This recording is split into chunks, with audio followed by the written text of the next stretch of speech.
Hey, this is Joe Crane, host of Veteran on the Move podcast, and when I'm not helping veterans transition to entrepreneurship, I'm stacking Benjamins.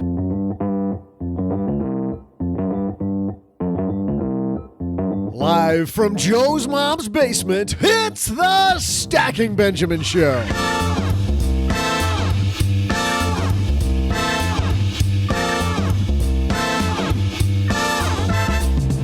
I'm Joe's mom's neighbor, Doug, and it's another Monday here in the basement.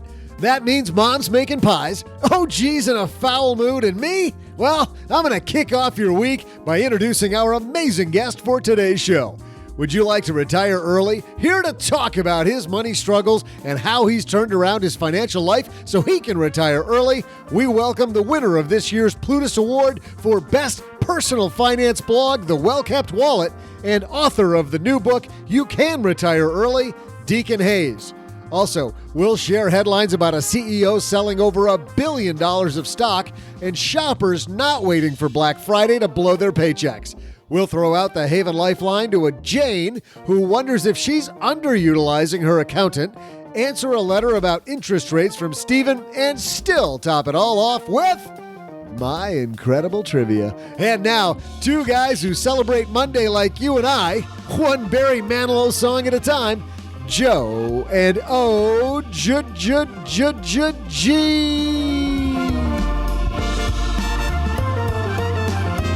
I think he's the guy that thinks he writes the songs. The ones that make the whole world sing. Yeah, exactly. I was thinking like Easy Like Sunday Morning. That was the song that came to mind. That's how I feel today on Monday. That's not a Barry Manilow song, though. Oh, yeah, no, I knew that. Hey, everybody, I am Joe Saul-Sehy, and welcome to another episode of the 70s and early 80s Songs for the Win podcast. How's it going today, man? Happy Monday. It feels like a beautiful start to the week. It is a fantastic way to kick off. We are in the final approach of 2017. Isn't that sad? I find that kind of sad. Kind of, but... You know what isn't sad is the fact that we got a new sponsor, OG. Thanks to Harry's for supporting Stacking Benjamins. How about that? Get your free trial set. I just got mine, including a razor handle, 5-blade cartridge, and shave gel. Go to harrys.com/SB. Free stuff for listening to the show. And also, did you know that according to a 2016 Gallup poll, about 48% of all Americans don't own any stocks? If you're one of those people, you can start with M1 Finance. They're out to change that trend and help you be invested, maybe by saving a little bit at a time, huh? Set up an automatic savings plan into an M1 Finance account. You can open it with as little as $100. If you use Stacking Benjamins in the promo code, guess what? The whole first year is free. With M1, you can select from one of dozens of professionally designed portfolio pies, as they call them, or you can customize it to your liking. So make it as easy as one of those crazy robos, or as you decide to take the training wheels off and do it yourself, you can also do that too without having to change accounts. StackingBenjamins.com/M, the number one finance. Download their mobile app or hit them on the web. M1 Finance, be invested.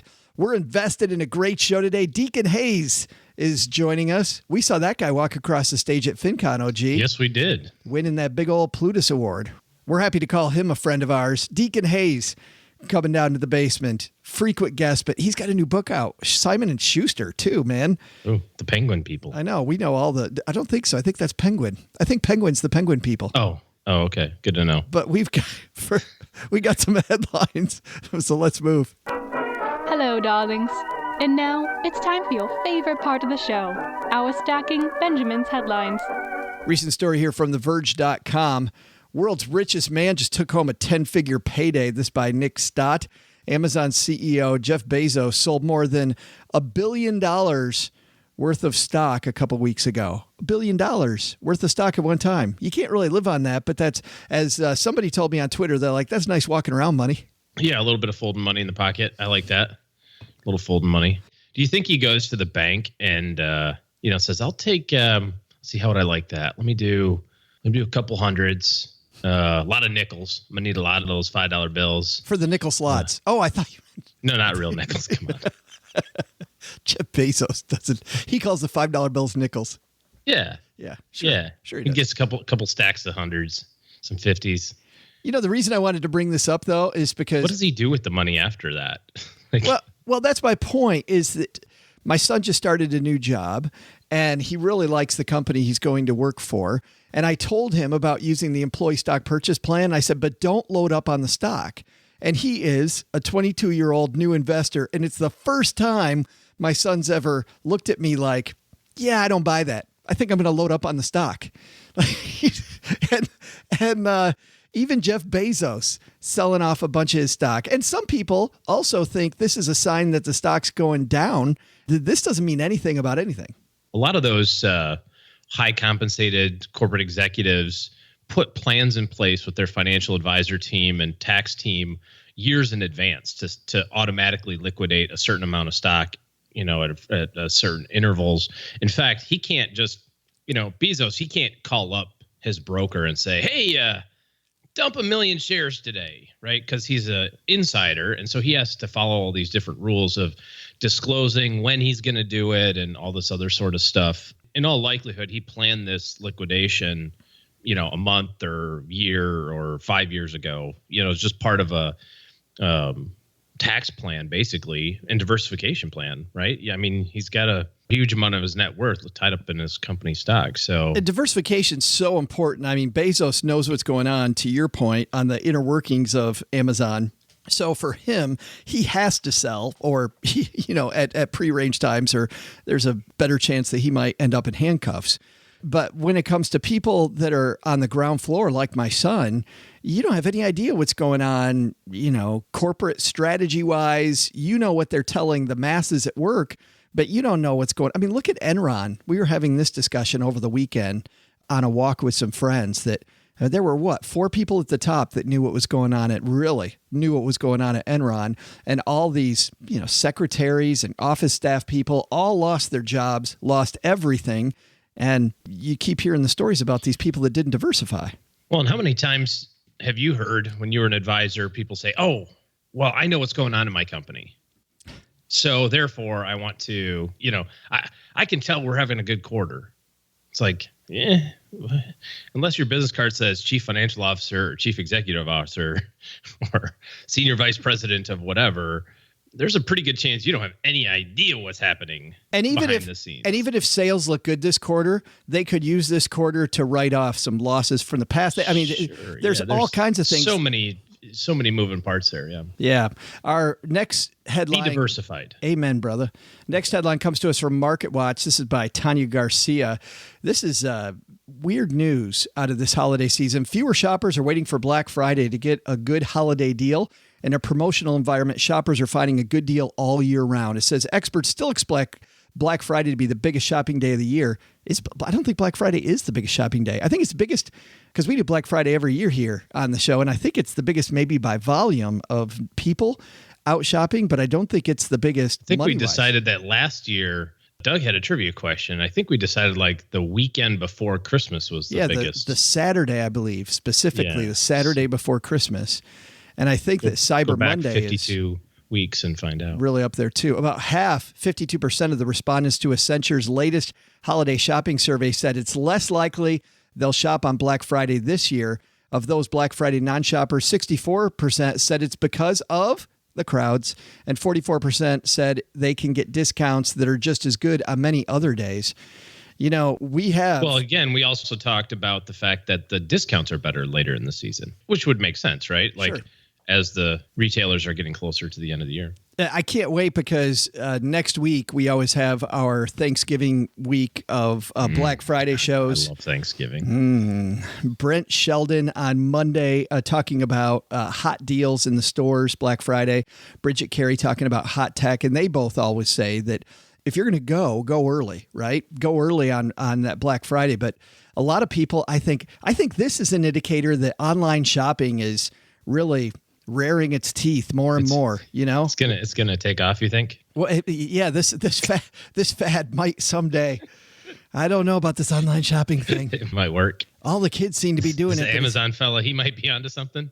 The pet rock, that went away too. I'm sure this internet shopping, not all it's cracked up to be. Bezos is selling all the stock, so maybe it's not going to be good. Right. He sees the downturn coming. Everybody's going back to brick and mortar. But I think if you're doing your holiday shopping this year, if I'm a retailer, and we saw bad news out of Nordstrom, bad news out of Macy's recently as the mall just continues to suffer, I think that may be increasingly where the deals are. I am such an anti-mall shopper. You could tell me that I could pick anything out of there for free, and I still probably wouldn't go. Yeah. Like, I just have no desire to be a part of that. Do you like that? No. Do you like the hustle and bustle, so to speak, of... I don't mind a couple shopping trips to the mall before the holidays, and I kind of get into the, the spirit you get a little bit. peppermint mocha latte. Yeah. I get into you a little wear bit. your scarf. You put your scarf on with no coat. This is what I hate. Scarf with no coat. You like how I tried to let it go, and you just tried to get by that one. But I hate the people walking at 2 miles an hour, 5 people wide. Oh yeah, right? yeah. And yeah, just it's like a NASCAR race. Like, but it's NASCAR with the pace car out front. Oh, it's Somebody's doing horrible. Pace carring. Yeah. I'm like, do you have all day to spend? Who wants to spend all day walking 2 miles an hour through the mall? Look at all the stuff I could buy. Oh, Why? it's Why? very Christmassy here. Ooh, helicopters in the center.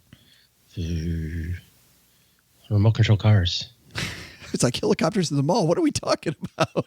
Oh, those little doohickey things. Now I know the little drone deals. Yeah. That break on the day after Christmas. But Right. As long as they make it through Christmas, everybody's happy. Kid gets it and then it's gone. I also like this poll, OG, on the on this piece. Reasons shoppers say they won't be shopping on Black Friday. Of course, we talked about the crowd shopping in store where there are crowds of people competing to get their best bargains first. Don't like that. I can get equally as good discounts on other days, 44%. They should be about spending time with the family, 32%. I know your deal. I was going to say football. Your deal is not that at all. Your deal is sending the whole family to the mall so you don't have to spend time with anybody. You're like, hey, family. Oh, wow. Look at all the discounts in the paper. I had myself in the attic. You've got... Watch old reel-to-reel Christmas videos from 1980. This is what happens at OG's house. He's got the Black Friday flyers along the sidewalk leading up to the minivan with like the door open, and he's got his family going, oh, look at look, there's another one. Oh, look. Next thing you know, they're in the van. The keys are already in the van. They're gone. He locks the front door, brings out his favorite foamy beverage, and spends a day alone. All day Friday. Yeah. How about that? That's heaven. But I think the lesson here is number one, you might be able to score better deals on other days, so don't just limit yourself to Black Friday. And then the second lesson is diversify when it comes to that company stock.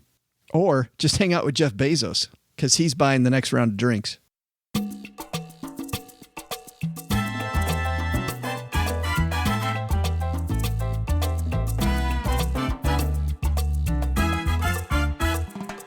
Deacon Hayes upstairs talking to Mom. He's the host of the Well Kept Wallet podcast. Better yet, proprietor of this thing called the Well Kept Wallet blog, which this year won Blog of the Year honors in Dallas at the Plutus Awards. Yay. He is, of course, a frequent guest here on the Stacky Benjamin Show, but you might not know his cool story about struggling with money and how he pulled himself out of trouble. He's written a new book called You Can Retire Early, available at bookstores everywhere. Please say hello to Mr. Well Kept Wallet himself, Deacon Hayes.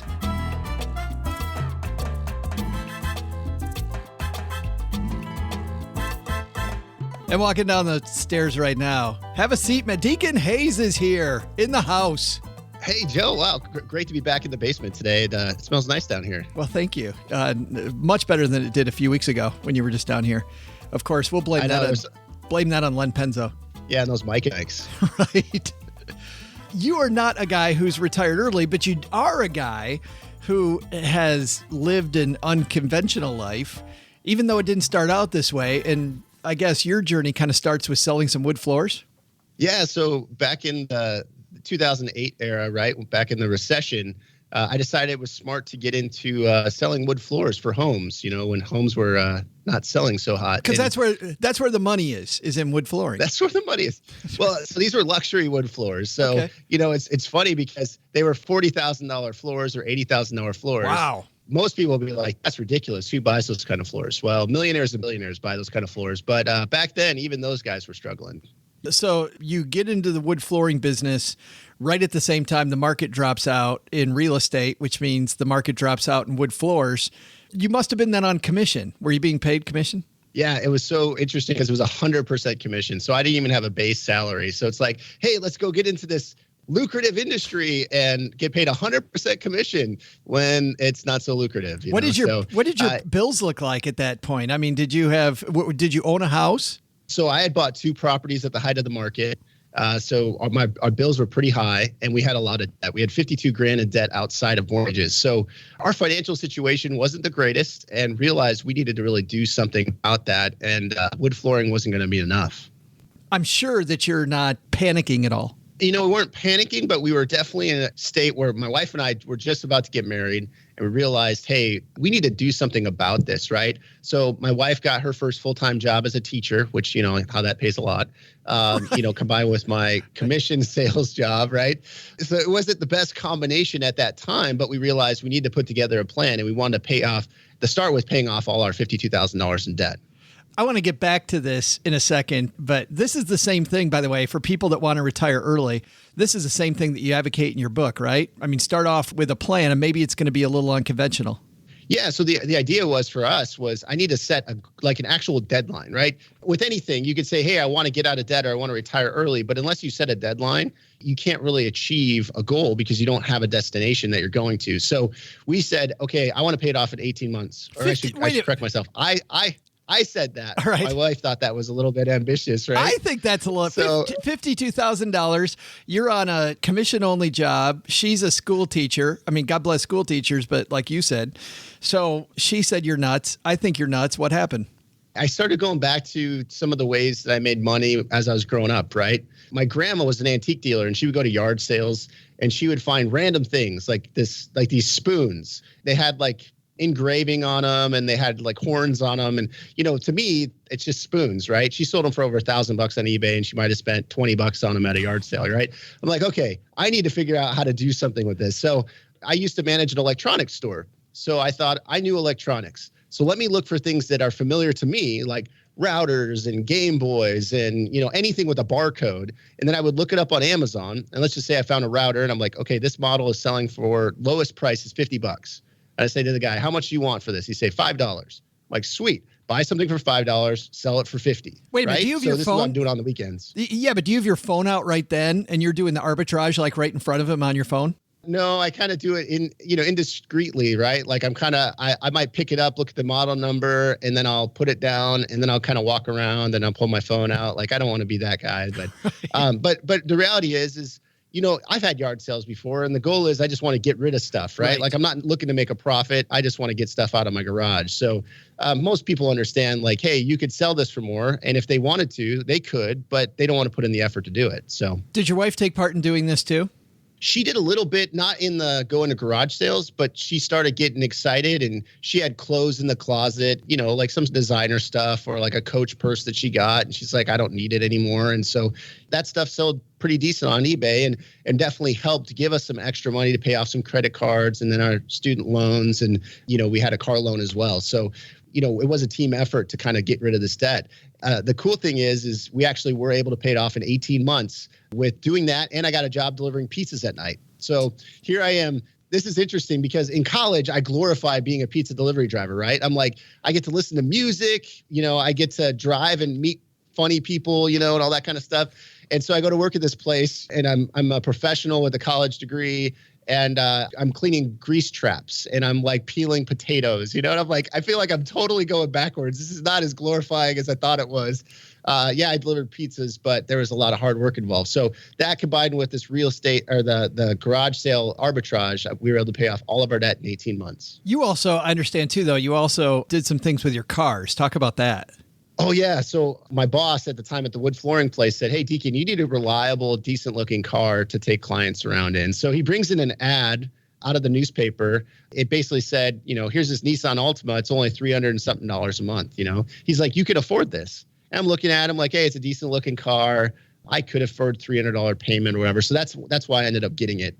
What then I realized, though, was the insurance costs more to have a new car. The licensing, the registration costs more. The fact is that I have, a monthly payment of $370 a month or whatever it was. So all of that made me think, okay, if I got rid of this new car and got a used car, then I could get rid of that monthly payment, that increased insurance, that increased, registration cost, and have more money to put towards that. So my wife had a $5,000 car. It was like a VW Golf. We decided to sell that car because it was owned free and clear. And then we were able to buy 2 beater cars. So like a Honda Accord, and then I bought a Lexus ES300, but it was like really old. You couldn't even open it on the passenger side door. Like it didn't have an antenna. I mean, it wasn't, even though it was a Lexus, it wasn't the best Lexus.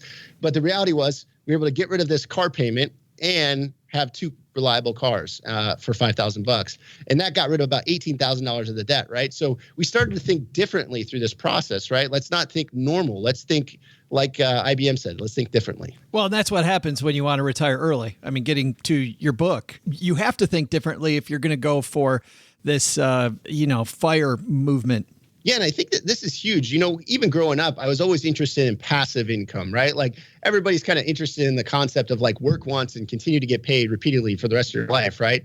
And that's why people invest in the stock market, real estate, et cetera.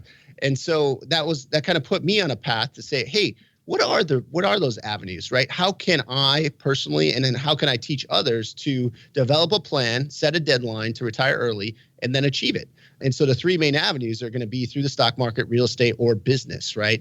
And so I've chosen business. We also are invested in real estate through what's called crowdfunded real estate and the stock market. But business is the main way that I go.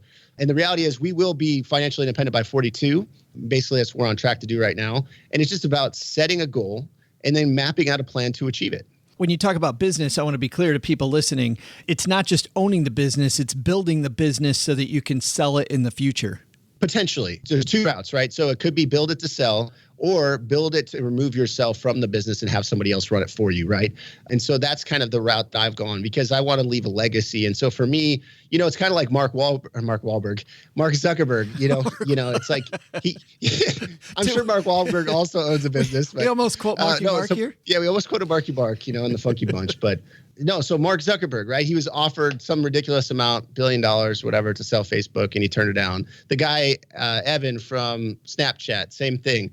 They understand, like, okay, I could sell it and take a big payday, but then what else am I going to do, right? Like they're building a legacy. They build something that they're going to. Business still is positioned to sell. It still has systems, right? Because when you're going to sell a business, the big problem I have is that a lot of people, they build a business and they build it around them.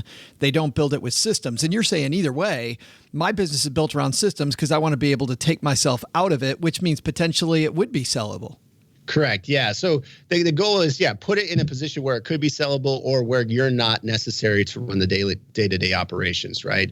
And you see this a lot with people that do, let's say, laundromats or people that do vending machine businesses or online businesses, right? So there's all sorts of businesses that drop shipping that you could do to be able to create a system to where it's either sellable or that you could basically just have somebody else run it for you.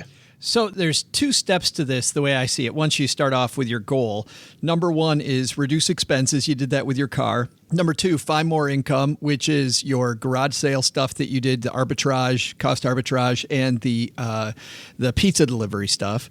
You talk about a couple, Josh and Stephanie, early in your book. They also went through a lot of stuff. And I'd like you, if you don't mind, to go over some of the things that people do, because it's not as hard as it seems for you to get where you want to go. I mean, you set this aggressive goal, Deacon, of $52,000, and it sounds to a lot of people out there like this has to be hard. It doesn't have to be as hard as you're making it sound. Yeah, I think that the challenge is there's so many things vying for our attention, right? And so people need to be very focused and they have to say, okay, what's really important to me? And so for my wife and I, we wanted that peace of mind. We wanted to make sure that we could provide for our kids' college, right? We wanted to be able to travel the world. And so once that why was strong enough, now we're willing to do the other things, right? Like sell the brand new car, get rid of the cable, get rid of gym memberships, right? Like the stuff where if you don't use it and it's not important to you, get rid of it, right? For some people, they're not willing to make that sacrifice. But if it means retiring 20 years earlier than the next guy, and if you have a strong why, then you're going to be willing to do that, right? It also depends on where you live, right? Like if you live in New York City and you want to retire early and you only make $50,000 a year, it's not going to happen, right? So you either need to get a much higher paying job or decide to move out of New York City, right? So for some people, it is kind of this harsh reality of, okay, what is realistic and how do I get there? You tell people to start with a budget. What's different if you're budgeting on an early retirement than if you're budgeting on a normal conventional retirement? You want to have a plan, right? So making sure that every dollar is accounted for. And so when you make purchases, when you're at the store, instead of thinking about, hey, I want this, I don't know, chocolate bar right now or whatever it is, you think of like, hey, that has a long-term impact on my plan, right? It might sound ridiculous, but over a while, you're like, hey, every decision that I make is going to impact my future, right? And so it's like thinking with the resources that you have. And so I'm just trying to think, the chocolate bar is probably kind of a little bit maybe too far because chocolate bar is not fun. But the point is yeah, that but it might be like instead of buying the new clothes, shopping at secondhand stores for clothes. Right. Or instead of buying, those board games that you love so much, brand new online, you buy them at thrift stores. Bridge too far, man. Bridge too far. I don't want it that bad. Yeah, that's a good point though, Joe. You don't necessarily have to sacrifice lifestyle, right? Like you could still have the nice clothes, you can still have the board games, you can still have stuff that you want in life, but just figure out different ways, right? Whether it's you get them at yard sales, you get them at thrift stores, whatever. Well, what I like about that too is recognize there's a trade-off. If I want to spend $60 on a new board game, what you're saying is that does have an impact. I mean, that it's going to have an impact. Every dollar has a home. Yeah, no, for sure. It definitely has a home. And so the idea is that basically just making sure that you have every kind of category mapped out and see how it impacts your bottom line, right? So I go through a budget line by line and I say, okay, does this matter? And if so, is it as low as it possibly can be, right? So the idea is like I pay less for cell phones probably than the average person. I pay less for car insurance than the average person because I really pay attention to everything that we spend our money on. You talk about a couple budgeting apps in here that you like, Envelopes and Good Budget. What do you like about those? Yeah, so Envelopes, just the ability to basically kind of put things into a specific category and say, hey, these are ways that you can basically isolate money for clothes or entertainment or whatever and use kind of a digital system, right? Like we use the envelope system. Like we had actual cash envelopes. Oh, the real envelope, not envelopes like online. You had real envelopes. Yeah, we had real envelopes, but the envelope system kind of mimics that online, right? So that's what I really like about that. Another one that I actually really like right now is Personal Capital, just because it has the ability to do investing too, to see what our fees are and growth and all that stuff. But yeah, really utilizing technology to help you achieve, kind of your retirement goals. I want to ask you about that too, about investing. How does a person that is looking at a very aggressive retirement, do they use the same type of investments that somebody looking at conventional retirement looks at? So it really depends, right? Like, so I'm not a licensed financial professional anymore, but the idea is you got to have a certain growth rate, right? So if you want to retire early, you need to know what that is. And so, it's more than likely going to be a more aggressive portfolio, but you need to take on, risks that only you're comfortable with and potentially see a financial professional about that because the Dude, reality is... Dude, are you backing away from this? Yeah, I'm basically just trying to shoo this one away. No, but I do talk about it in the book. Yeah. And for us personally, we're pretty much 100% in equities, right? So it really depends on your kind of risk tolerance and your time horizon. But the idea is you got to get a return that's going to be, reasonable and say 8 to 12%. But I think what you are saying is that 8 to 12%, if you're 35 and you're trying to get it starting at 41 or 42 like you are, versus somebody trying to get that between now and 60, you got to realize there's a heck of a lot more risk for you. Yeah, for sure. There's definitely risk involved, right? Like this is not a foolproof plan, but the reality is I'm a very calculated risk kind of guy, right? So you kind of say, okay, well, what's the S&P 500 done over, its lifespan, and what's it done over the last 10 years? What's it done over the last 20 years? What's the policy happening right now? Like, so, I mean, the reality is you want to know whatever route that you're going to go, whether it's business and, stock market or real estate, you want to be very knowledgeable about that industry and pay attention to it, right? Because people that retire early are the people that really focus on what are the key metrics to getting there and making sure that you're making wise decisions with your finances. You said there's three earlier on in our discussion. You said there's three different ways that really kick inflation's butt. Business route, like you said, the stock market, real estate, those are the big three that reliably do it. Should they choose one if you're going to be aggressive and go for it, or should you diversify among all three? So I'm a big fan of diversification. So for me, I mean, we're definitely involved in all three, but we're weighted heavy on business, right? So gotcha. I think that the reality is invest in what you know. One of the things is I'm very much an advocate of paying down your house early, right? So for us, that's going to free up, let's say $2,000 in cash flow a month, right? So if we were to do the math on like the stock market, like how much money in stocks would I need to get $2,000 a month in cash flow, right? It would probably be, I don't know, $600,000 to $800,000 depending on the return. So the reality is paying down the house, now I've got a piece of real estate. And I don't have to pay $2,000 a month to a mortgage lender, right? Plus, we have money in the stock market that's appreciating and paying dividends. Plus, we have the business, right? So, yeah, I'm definitely a big fan of diversification. The book is You Can Retire Early, Everything You Need to Achieve Financial Independence When You Want It.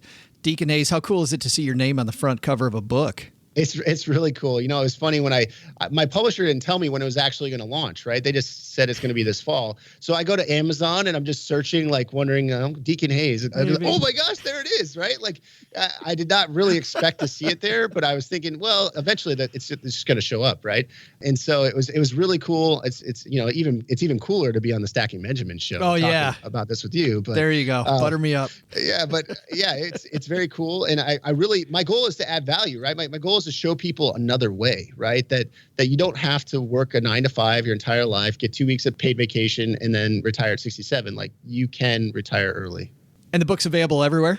Yeah. So this is the cool part. Like it's actually going to be in Barnes and Noble. So if you actually still have those in your area, it will be on the shelves, which is really cool. You're going to Barnes & Noble at every town you go into now, aren't you? You're going to say, hey, let's go to Barnes & Noble. I want to look at something. You're going to slowly take them back there, whoever you're with, not tell them that, your book's there, and then go, isn't that weird? Look at this.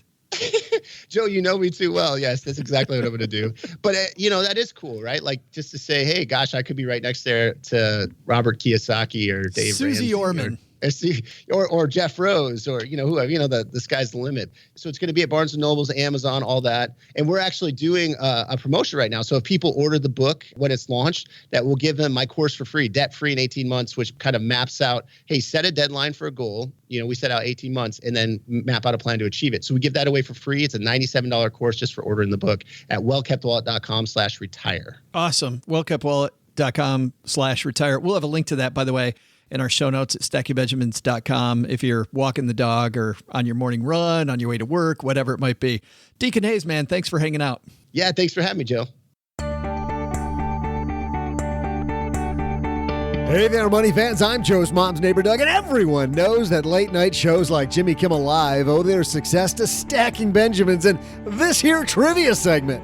My influence cannot be overstated.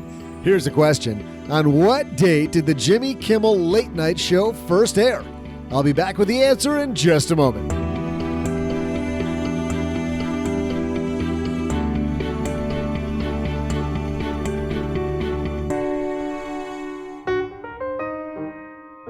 Thanks to Harry's for supporting our podcast. Two ordinary guys started Harry's. I love these origin stories. Jeff and Andy got so fed up with having to refinance their house every time they wanted to buy razor blades that they started Harry's to fix shaving. They knew there was only one way to ensure quality, so they bought their own blade factory. Here's a recipe for success. Take less profit and sell directly to you over the internet using people like Stacking Benjamins to get the word out. Harry's offers their blades at half the price. That's roughly $2 a blade compared to the $4 or more that you'll pay at the drugstore. When I got my Harry's, I fell in love immediately, partly because I'm a sucker for cool packaging. You open it up and it comes in this packet with these fantastic, hilarious slogans and helpful shaving tips with like humming instructions optional added to those instructions. And I like the way the razor fit in my hand. I also like the smell of aloe on the shaving cream. That's all included, by the way, in their trial set. Harry's is so confident you're going to love their blades that they're going to give you the same trial set that I got for free. Just cover $3 for shipping. We tell you to stop messing around with your financial plan, stop messing around with your whiskers, and get started shaving with Harry's today by claiming your free trial offer. It's a $13 value for free. So to get your free trial set, including the weighted ergonomic razor handle, 5 precision engineered blades with a lubricating strip and trimmer blade, rich lathering shave gel. I'm telling you, this stuff smells great. And a travel blade cover. I don't think I've ever had a travel blade cover. I think this is the first one OG I've ever had.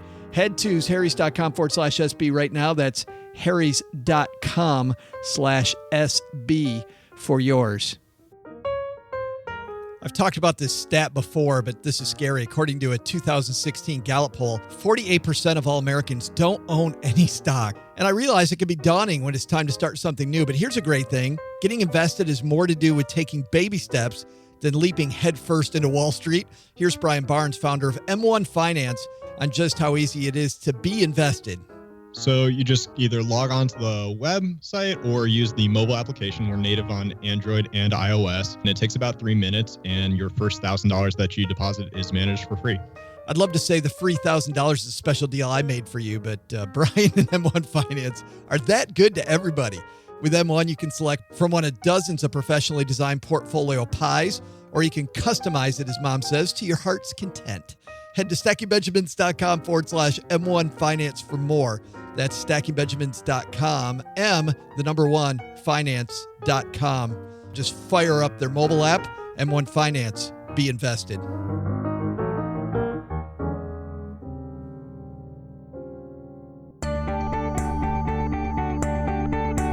Howdy, trivia fans. I'm Joe's mom's neighbor, Doug, and I'm holding in my hands the answer to today's trivia question, which was this. On what date did the Jimmy Kimmel Late Night Show first air? The answer, Jimmy Kimmel Live, first aired on January 26, 2003.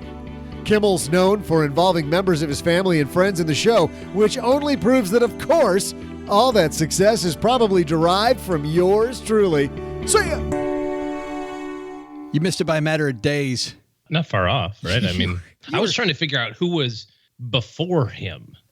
You know what? You know what I mean? Like, because that would have given me a clue. And No, I there don't wasn't. think there was anybody. There wasn't one. Nightline Yeah. was expanded then. With Ted Koppel. Mhm. Nightline with Ted Koppel.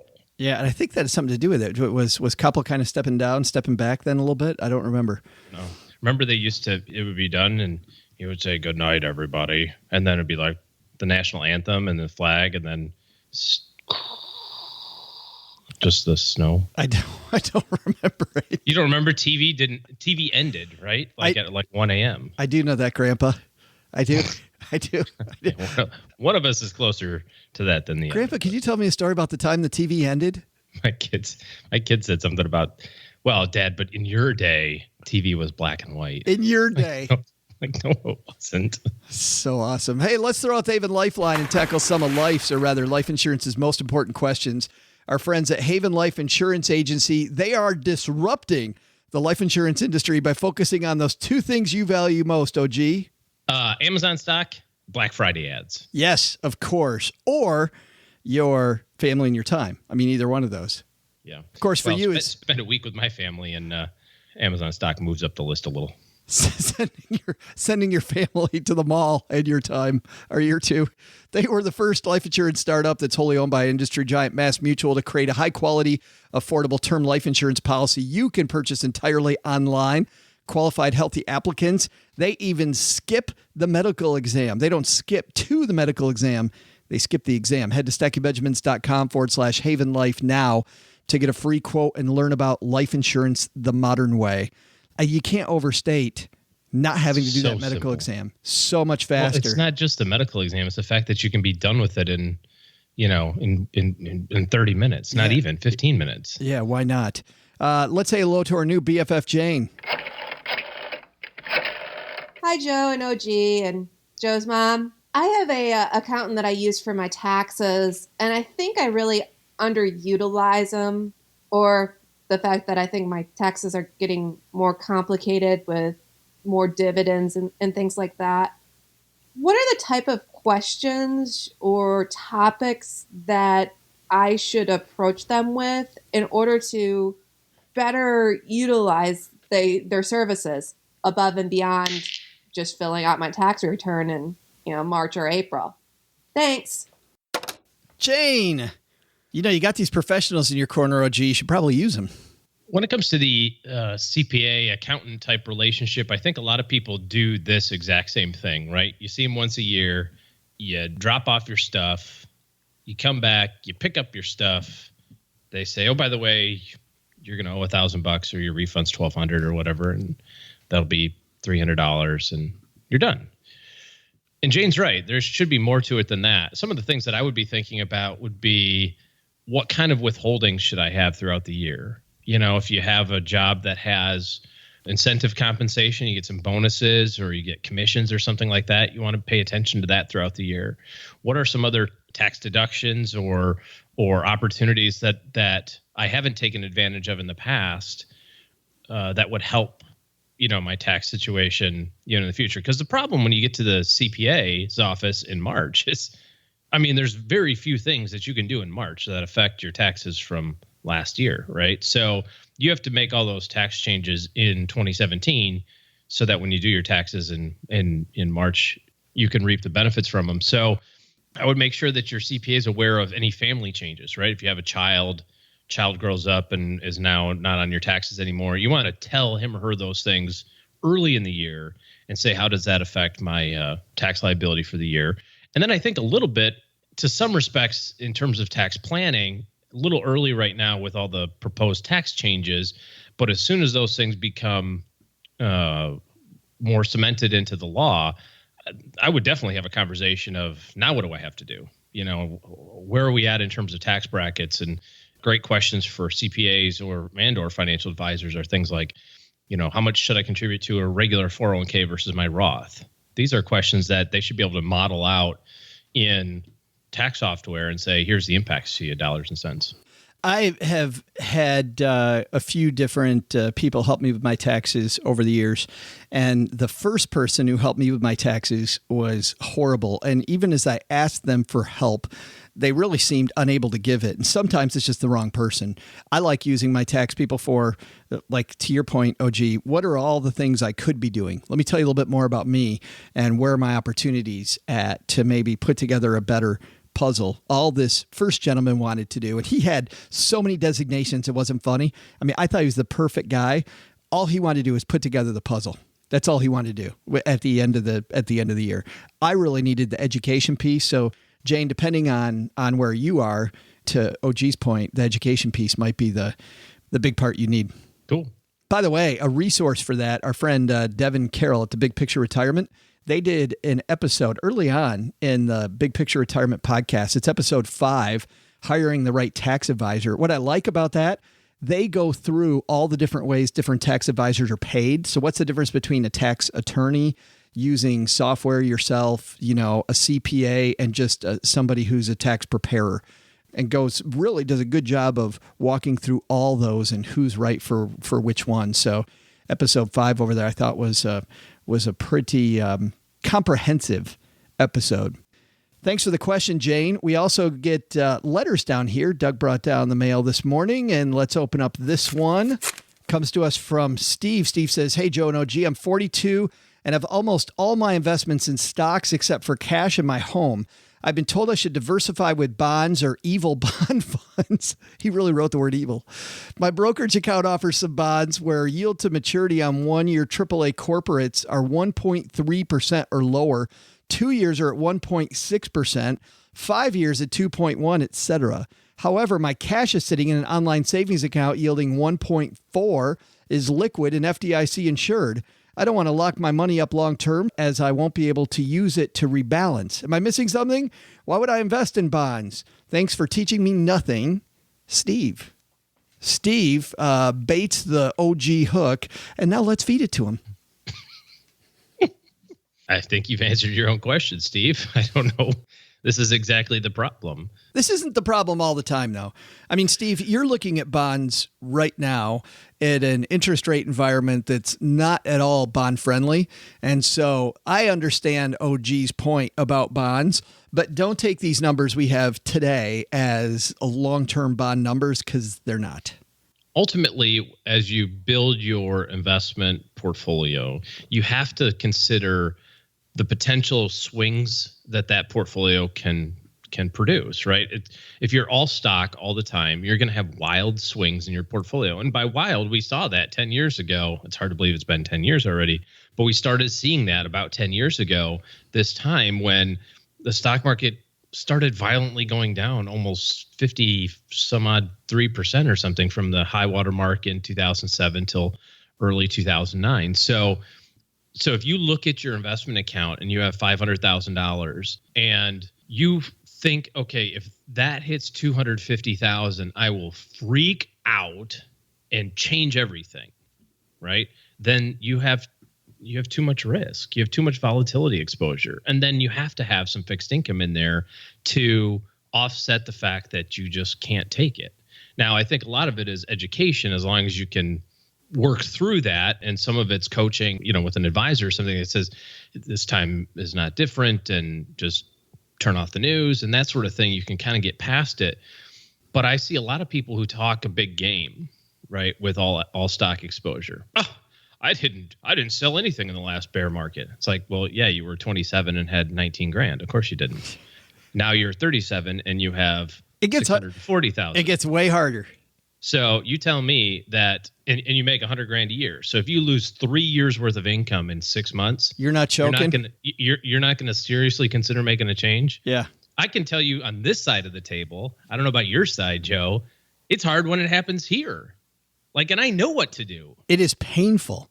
Oh, it's ridiculous. I played golf with Steak Brother the other day, and he said the same thing. He says, I've never seen the market go down.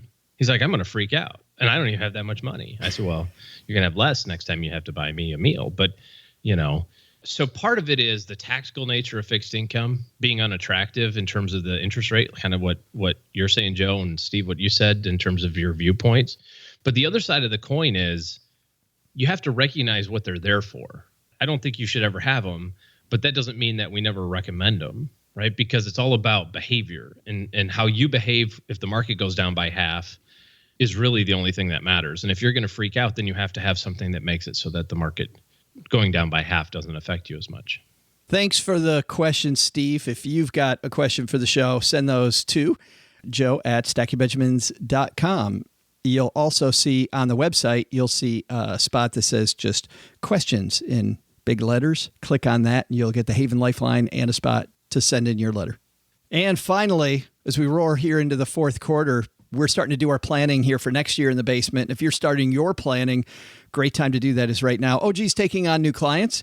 Head to stackingbenjamins.com/letter O, letter G to get your 2018 plan started with OG in your corner. That's going to do it for today. Coming up on Wednesday, Lisa Phillips buys real estate that's so inexpensive, people tell her she shouldn't buy it.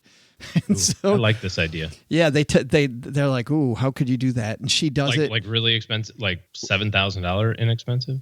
Like 30 and below. Oh, nice. Okay, cool. Yeah. So Lisa Phillips going to talk to us about incredibly affordable real estate on Wednesday's show. She will tell us all about that. And of course, the same mix of potpourri that is the Stacking Benjamin show. Doug, potpourri. Take it from here, man. What should we have learned today? Sure thing, Joe. But before I tell everybody what we should have learned today, can I be the first to say that you and OG harmonized the chorus of Weekend in New England like nobody I've ever heard before. Truly touching. Okay, folks, let's get on to the lessons for today. First, take a lesson from Deacon Hayes. Things not going well? What side hustles can you start that'll solve your short-term problems and instead help you walk down the road to early retirement? Second, invested in company stock? It's never a great idea to hold on to too much. So like Jeff Bezos, it might make sense to sell off a spare $1 billion worth from time to time. But the big lesson? Don't stand over Joe's mom while she's busy making pies, unless you want to be the one volunteering to help clean up some later. I'd love to stay, but dishes await. Special thanks to Deacon Hayes for stopping by. You'll find his book, You Can Retire Early, wherever books are sold. This show was created by Joe Saul-Sehy, produced by Richie Rutter-Reese, and engineered by the amazing Steve Stewart. Kathleen Selmans handles design, newsletter, and classroom opportunities. If you'd like to learn more, head to stackingbenjamins.com/classes. Online, visit us on Twitter at @SBenjaminsCast or on our Facebook page. Shannon Cowan is our community manager and social media guru. I'm Joe's mom's neighbor, Doug, and I do not like computer jokes, not one bit. SB Podcasts may receive payment on the show from sponsors and guests in the form of books, giveaway items, discounts, or other remuneration. There's no way you would take advice from these dorks, but like Joe's mom always says, don't take advice from people you don't know. This show is for entertainment purposes only, and before making any financial moves, consult with a real financial advisor. Little known fact, I'm really Joe's mom's neighbor Doug, and not just Joe changing his voice.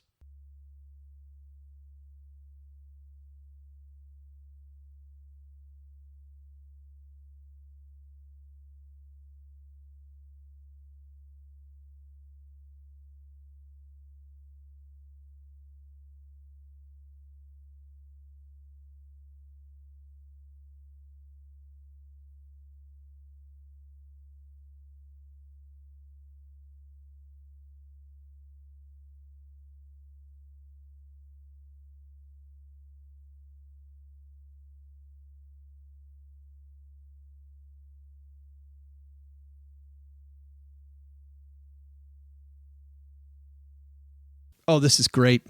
This is flipping great. Sounds like I've heard this before. This comes to us from from where? SF Gate says California man's professional commercial. Well, I'm just going to play the audio of this. Have you heard about this commercial? I have no idea what you're talking about. You've given me six words to figure it out. This is a commercial that a dude made, and I think he put it on eBay Motors. Here is the commercial. It says, my girlfriend needs to sell her car. To help her, I made this commercial. You're different. You do things your way. That's what makes you one of a kind. You don't need things. You're happy with who you are. You don't care about money. You have everything you've ever wanted. You don't do it for appearances. You do it because... By the way, I'm going to stop it right there because some of these things you need to see. She has her trunk hood open where she has a mirror underneath the trunk hood, and she closes it after looking at herself in the mirror. She gets in, she puts her cassette tape into the tape player and hooks her iPhone up to the cassette in the cassette player. And as she's pouring coffee right there, she has a full coffee pot in the seat next to her. And of course, there's some kids' toys in the back window that keep going back and forth as he's talking about, you're not keeping up appearances, you are who you are. It works. And this is not a car. This is you. It's a lifestyle, a choice, your choice. Introducing a used 1996 Honda Accord, a car for people who have life figured out and just need a way to get somewhere. Luxury is a state of mind. Isn't that awesome? Luxury is a state of mind. It says 96 Honda Accord. 141,000 miles, bid starting at $499. By the time they wrote this, people were just pouring on the bids. They're thinking that the car might earn the couple more than $20,000 because of that commercial. We'll see. That's an awesome way to sell a car, though. That's so cool. Luxury is a state of mind. Mm-hmm. I think they sold the thing with the coffee pot. I mean, if you can drive around with a coffee pot on the seat next to you, I'd demand the coffee pot comes with it, and I'd also the whole deal. Well, yeah, I got to negotiate for that tape thing because who makes those anymore? You can't find those anymore. No way. As is, all items for sale shown.